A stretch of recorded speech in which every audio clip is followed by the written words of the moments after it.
आपसे मैं पूछूं कि क्या पाना चाहते हैं। थोड़ी देर को मैं आपसे एक प्रश्न पूछता हूं। आप इतने सारे लोग हो, वो भी भगवान कृष्ण की लीलामयी धरती वृंदावन पे उपस्थित हो।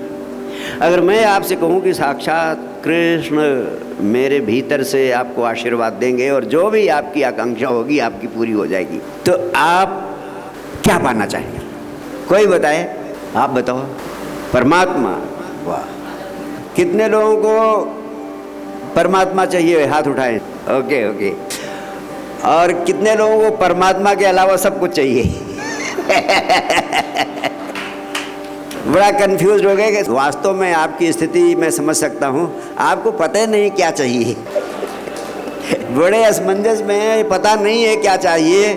मैं आपकी ओर से बताता हूं, इस पृथ्वी पर सबको छोड़ दो, कम से कम आप लोगों के बारे में तो मैं कहना चाहूँगा, यहाँ पर जितने लोग हैं सबको एक चीज़ चाहिए जिसको कोई इनकार नहीं सकता, सबको स्वस्थ शरीर चाहिए। यस और नो? दूसरी चीज़ जो सबको चाहिए, अधिकाधिक धन दौलत। कितने लोगों को चाहिए? हाथ उठाओ। ओके, मतलब ये भी सबको चाहिए।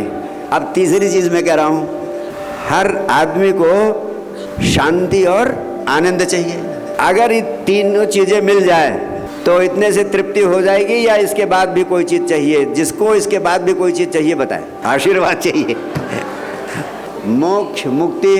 देखिए, हो सकता है अभी बहुत लोगों की और कोई आकांक्षा ना हो, स्वस्थ शरीर हो, धन दौलत हो, मनचाही धन दौलत मिल जाए और उसके बाद शांति और आनंद मिल जाए। तो हो सकता है लोग सोच ना पा रहे हो कि इसके बाद भी और पाने को बचता ही क्या है। कोई कह सकता है धर्म की धरती पर है कि भाई भगवान कृष्ण चाहिए, उनके साथ किसी की आकांक्षा हो सकती है। चौथी चीज़ यही हो सकती है कि भगवान कृष्ण मिल जाए, परमात्मा मिल जाए। अब मैं आपको बता दूं, हर व्यक्ति जब तीन चीज़ें पा जाता है तो कोई ऐसा व्यक्ति नहीं बचेगा जिसके भीतर परमात्मा को पाने की आकांक्षा पैदा ना हो। हर व्यक्ति के भीतर पैदा होगी, ये निश्चित है। भूखे के भीतर, एक मजदूर के भीतर, उसके लिए रोटी, कपड़ा, मकान, गाड़ी, वही परमात्मा। अभी आपको ये तीन चीज़ें नहीं मिली हैं तो सोचती हैं तीनों चीज़ें मिल जाएं तो परमात्मा मिल गया। लेकिन मैं आपसे कहना चाहता हूँ, जो सब एक अवस्था में आकर कहता है धन दौलत तो है, बस भगवान के लिए जाती हूँ मंदिर, वो भगवान क्या है? आपसे मैं कहना चाहता हूँ, जिसे हम परमात्मा कहते हैं, वो कोई व्यक्ति नहीं है। वो कभी व्यक्ति के रूप में नहीं मिलता है, वो कभी बाहर सामने खड़ा होकर नहीं मिलता है, वो हमेशा आपके भीतर ही प्रकट होता है और आपके भीतर हमेशा परम आनंद के रूप में मिलता है।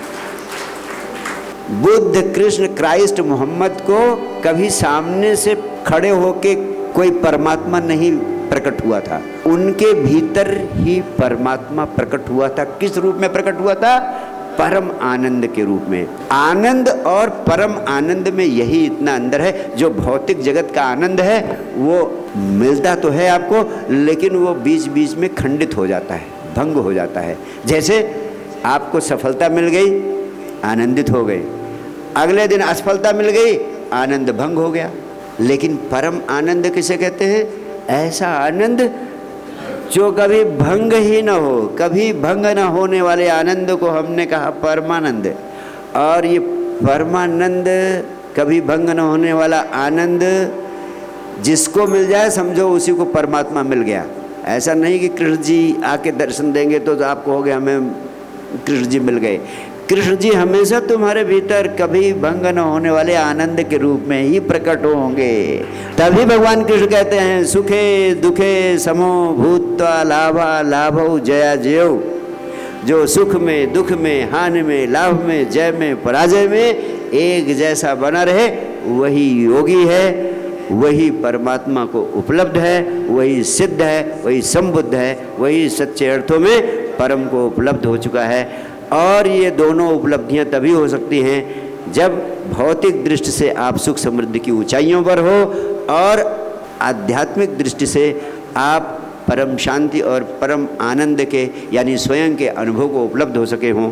और मैं आपसे कहना चाहता हूँ, ये जो तीन महामंत्र मैंने आपको दिए, विचार शक्ति का विज्ञान, विचार शून्यता का विज्ञान, हर पल आनंदित रहने का विज्ञान, ये तीनों विज्ञान अगर आपके जीवन में उतर जाएं, आपकी जीवन शैली का अंग बन जाए, तो स्वस्थ शरीर, मनचाही धन दौलत, आनंदित जीवन और यहाँ तक कि परम आनंद भी इन तीनों महामंत्रों से उपलब्ध हो सकता है। इसीलिए मैं कहता हूँ धन से लेकर ध्यान तक, पदार्थ से लेकर परमात्मा तक, हर मनचाही मंजिल को पाने का विज्ञान इन 3 महासूत्रों में समाहित है। आप इन 3 महासूत्रों का अभ्यास करें, निश्चित रूप से आपका जीवन बदलेगा और परम आनंद आपको उपलब्ध होकर रहेगा। Thank you.